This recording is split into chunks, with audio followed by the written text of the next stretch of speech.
Voilà Boromo qui doit en partie sa renommée internationale aux marionnettes géantes, encore appelées les grandes personnes de Boromo. Elles ont participé à des festivals en Afrique et en Europe, avec à la clé la médaille d'argent au 7e jeu de la francophonie. Focus avec Gérard Sommet et Amandine Lalsaga. Un couple de marionnettes géantes et leur enfant nous accueillent. Ici, des sculpteurs, des marionnettistes, des forgerons, des tailleurs, des vanniers, des musiciens et des danseurs composent le groupe des grandes personnes de Boromo. Réunis en association, ils sont près d'une trentaine. Présentement, on est au moins au nombre de 36 qui sont vraiment actifs. Et la créativité des marionnettes, là, c'est réparti. Comme chacun a son domaine de spécialité, et chaque fois qu'on a une création, tout le monde est appelé. Ces marionnettes géantes, hauts de plus de 6 mètres pour la plupart, déambulent dans les rues de Boromo et font le bonheur des populations, surtout des plus jeunes. Quand on regarde les marionnettes, on sent l'impression d'être là dans un autre monde.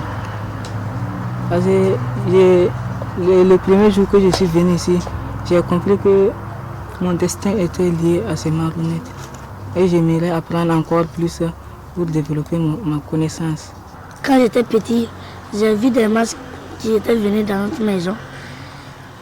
Quand je suis devenu grand, je voulais savoir les lieux. Maintenant, je connais les lieux, je travaille ici et je suis content. Comiques, sympathiques, ils attirent des foules à chaque sortie. Leur centre de formation ne désemplit pas. Le poids, c'est 37 à 25 kilos. Donc, ce qui veut dire que tu peux faire 1 heure, 2 heures, et il y a des kilomètres techniquement. C'est comme du sport. Il faut avoir l'amour du travail, il faut avoir physique. Donc, nous, techniquement, on travaille sur ça. Ces géants abordent plusieurs thématiques lors de leurs prestations. L'éducation, la santé, la cohésion sociale et le vivre ensemble. Leur renommée dépasse les frontières du pays. On est parti vraiment en Europe, dans plusieurs pays, en Asie aussi, comme on a été en Chine, en Afrique du Sud. En Afrique ici, on a été partout. On a été déjà lauréat à Nice. Ouais, à Nice, on a eu une médaille, vraiment qui était une compétition internationale. L'une des activités de l'association est la formation des plus jeunes.